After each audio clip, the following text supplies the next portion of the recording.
이어서 주간 한인 뉴스가 방송됩니다.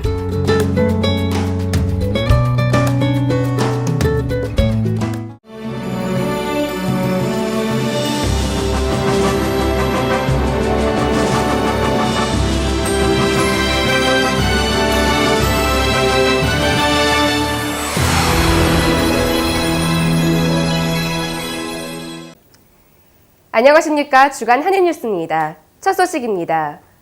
화장품 연구개발 생산 전문 회사인 코스맥스 자회사인 코스맥스 인도네시아가 할랄 화장품 생산으로 현지 시장 공략을 본격화한다고 하는데요. 이는 지난 3월 세계 3대 할랄 인증기관인 무이로부터 인증을 받은 후 4개월 만입니다. 할랄은 이슬람 율법에 따라 허락된 것이라는 의미를 지닌 아랍어로 무슬림이 먹고 쓸 수 있는 제품을 말합니다. 식품, 의약품, 생활용품, 화장품 등에 이르기까지 다양한 분야에 적용되고 있습니다. 코스맥스 관계자는 코스맥스 인도네시아는 이번 달부터 로레알, 유니레버 등의 글로벌 브랜드를 비롯해 무스티카 라티유, 조야 코스메틱 등 현지 10대 브랜드의 할랄 화장품 공급을 시작했다며 다소 비싼 가격에도 이슬람 율법을 따른 제품을 찾는 소비자가 늘어나면서 할랄 화장품 시장은 갈수록 커질 것이라고 말했습니다. 할랄 화장품은 모든 상품에 할랄의 인증 마크가 있어 이슬람교도의 여성들은 안심하고 제품을 구입합니다. 최근에는 올리브, 허브 등의 내추럴 지향의 화장품이 인기가 점점 상승하고 있습니다. 이건일 코스맥스 인도네시아 법인장은 할랄 화장품 시장은 100조 이상의 시장으로 현재 50여 제품이 개발돼 신제품 출시를 본격화했다며 지속적인 연구 개발을 통해 올해 말 태국, 말레이시아 등 현지 문화에 맞는 화장품을 선보여 한류 열풍을 주도하겠다고 언급했습니다. 한편 인도네시아 화장품 시장은 약 2조 원 규모로 새로운 화장품 수출 유망국으로 부상하고 있습니다. 인구 2억 5천만 명 중 무슬림이 87%에 육박하며 향후 성장성이 가장 기대되는 시장입니다. 신한은행은 국내 거주 인도네시아 근로자의 편리한 해외 송금과 국내 기업의 인도네시아 해외 사업 지원을 위해 실시간 환율 적용과 당일 송금이 가능한 신한 글로벌 현지 통화 송금 서비스 인도네시아 루피아를 시행한다고 합니다. 신한 글로벌 현지 통화 송금 서비스는 신한은행의 글로벌 네트워크를 활용한 당일 해외 송금 서비스로 지난 1월 인도 루피, 4월 필리핀 페소에 이어서 인도네시아 루피아를 추가하며 주요 아시아국가 통화로 서비스 범위를 확대해 나가고 있습니다. 이번 서비스 시행으로 고객은 현지의 실시간 시장 환율을 활용해 기존 달러로 송금하거나 외국계 중개은행을 경유할 때에 비해 유리한 환율을 적용받을 수 있게 됐으며 당일 송금이 가능해 송금 처리 중에 발생할 수 있는 환 리스크를 줄일 수 있게 됐습니다. 신한은행 인도네시아 현지 법인이 중개은행 역할을 수행함으로써 송금건에 대한 실시간 사후 관리가 가능해 고객의 외환 거래 편의성이 대폭 개선될 것으로 예상됩니다. 신한은행 관계자는 이번 인도네시아 루피아 송금 서비스 시행으로 인도네시아와 거래하는 고객들에게 보다 유리한 환율과 서비스를 제공해드릴 수 있게 됐다며 한국과 거래가 많은 아시아 국가들로 현지 통화 송금 서비스를 계속해서 확대해 나가겠다고 밝혔습니다. 스마트폰 게임 포켓몬 고우가 전 세계적인 붐을 일으키면서 증강현실, AR 기술을 이용한 게임이 주목을 받고 있습니다.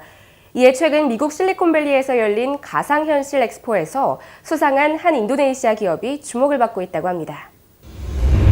만화 포켓몬스터의 캐릭터를 잡으러 실제로 길거리를 뒤져야 하는 게임인 포켓몬 고우가 신드롬을 일으키면서 닌텐도의 주가는 연일 상승하고 있습니다. 아시아에서 처음으로 서비스가 시작된 일본에서는 지난 22일 닌텐도의 주가가 한때 7% 가까이 오르기도 했다고 니혼게이자이 신문이 보도했습니다. 이처럼 증강현실 기술이 관심을 집중받는 가운데 최근 미국 실리콘밸리에서 열린 2016년 가상현실 엑스포에서 선진국 기업들을 제치고 수상한 인도네시아 기업이 눈길을 끌고 있습니다. 인도네시아 기업인 에어랭코는 이번 엑스포에서 AR 기술을 활용한 모바일 애플리케이션 플라잉팜으로 베트남의 우유 브랜드인 더치레이드의 매출을 19%나 상승시켜 AWE 베스트 캠페인상을 수상했습니다. 에어랭코가 상을 수상한 것은 이번이 처음이 아닙니다. 이들은 지난해 나이지리아 대선 당시 후보였던 무함마드 부하리 대통령의 사진이나 범진보위 회당의 로고에 카메라를 조준하는 것만으로 포부를 알 수 있는 애플리케이션을 제작해 상을 받은 바 있습니다. AR&Co의 모 회사인 WIR, 이 피터 시어러 수석 비즈니스 개발 책임자는 인도네시아의 기업인 우리가 전 세계에서 싸울 수 있는 비결은 유럽, 미국 등에 뒤떨어지지 않는 품질을 저예산으로 현실화할 수 있다는 점이다라고 말했습니다. AR&Co는 지난 2009년 자카르타에서 회사를 설립한 후 미국 실리콘밸리, 스페인 바르셀로나, 싱가포르에 지사를 두고 전 세계 17개국과 프로젝트를 진행하고 있습니다. 하지만 포켓몬고의 부작용은 갈수록 심각해진다는 보도도 전해지고 있습니다. 포켓몬 캐릭터를 잡으려는 수많은 시민들로 인해 국가 안보시설까지 시달려 각국 정부는 대책 마련에 시급하다고 합니다. 인도네시아에서는 한 프랑스인이 포켓몬을 잡겠다며 군기지에 침입해 체포되기도 했습니다.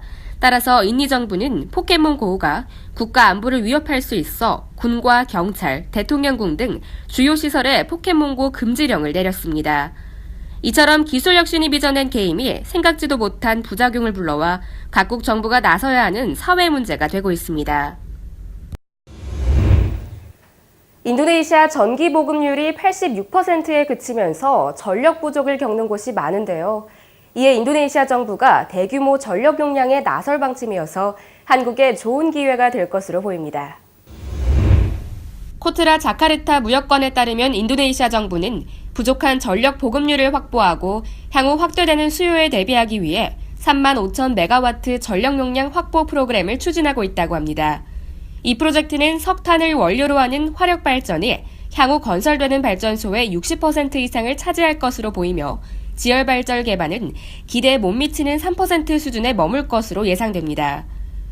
또한 최근 발표한 10개년 전력 개발 계획을 보면 35,000메가와트 프로그램이 종료되는 2019년부터 2025년까지 전력 수요를 충족하기 위한 전력 사업이 활발하게 추진될 것으로 보입니다. 인도네시아 발전 사업을 수주하기 위해 국내외 기업들이 진출을 모색하고 있지만 인도네시아 전력청으로부터의 정보 수집이나 계획의 잦은 변경 등의 부분에서 어려움을 겪고 있습니다.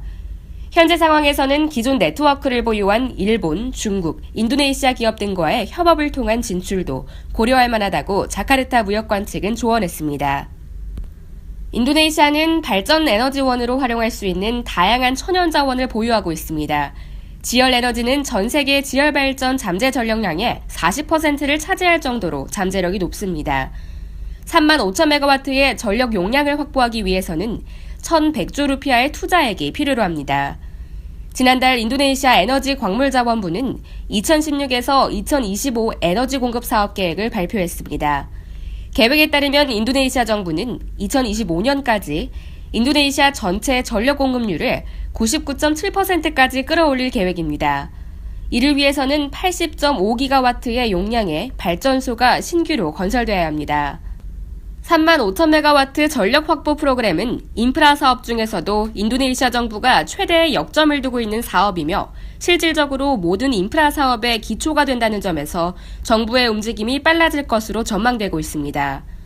코트라 자카르타 무역관은 인도네시아 전력공사는 발전 사업의 중앙에 위치한 공공기관으로 국내외 관련 기업들의 관심이 집중되는 관계로 접촉하기 어려운 기업으로 알려져 있다며 접촉이 필요한 경우에는 유관기관이나 인맥 등을 통한 네트워크를 활용하는 것이 좋으며 끈기 있고 상대를 존중하는 자세를 유지하는 것이 중요하다고 밝혔습니다. 수많은 섬으로 이루어졌음에도 불구하고 이 입국과 항구에 관련된 규제로 발전되지 않았던 크루즈 산업을 위해 인도네시아 정부가 직접 나섰다고 합니다. 크루즈로 인도네시아를 여행할 날이 머지 않은 것 같습니다. 인도네시아 관광청이 주최한 크루즈 관광 프로모션 2016 행사가 지난 19일 서울 웨스틴 조선 호텔에서 열렸습니다. 이날 행사에는 로얄 캐리비안 크루즈, 프린세스 크루즈 등 대형 선사를 비롯해 인도네시아 크루즈 세일즈 디렉터, 여행사, 상품 담당자 50여 명이 참석했습니다. 크루즈 관광 프로모션 2016은 인도네시아 크루즈 투어 상품의 한국 시장 진출을 도모하기 위해 마련된 행사로 한국 여행업 관계자와 현지 선박회사, 크루즈 상품 여행사의 만남 회장을 주선했습니다. 약 13,000개의 섬으로 이루어진 세계 최대의 군도 국가인 인도네시아는 크루즈 관광 산업을 위한 최고의 환경 조건과 성장 잠재력을 지니고 있습니다. 그러나 작은 요트조차 입국 절차가 까다로워 크루즈 관광을 진행하기에 어려움이 있었습니다. 이에 인도네시아 정부는 지난 2015년 인도네시아 내 18개 항구 카이트 관련 규정 철폐, 5개 항구 카보타지 규정 철폐 정책을 진행했습니다. 또한 선박 수수료 인하 등 크루즈 산업 활성화를 위해 노력을 계속하고 있습니다. 그 결과 올해 301척의 선박이 인도네시아에 입항했으며 승객 24만 210명이 방문하는 등 전년 대비 크루즈와 보트를 이용한 외국인 관광객의 수가 증가 추세에 있습니다. 지금까지 주간 한인뉴스의 박예지였습니다. 시청해주신 여러분 대단히 감사합니다.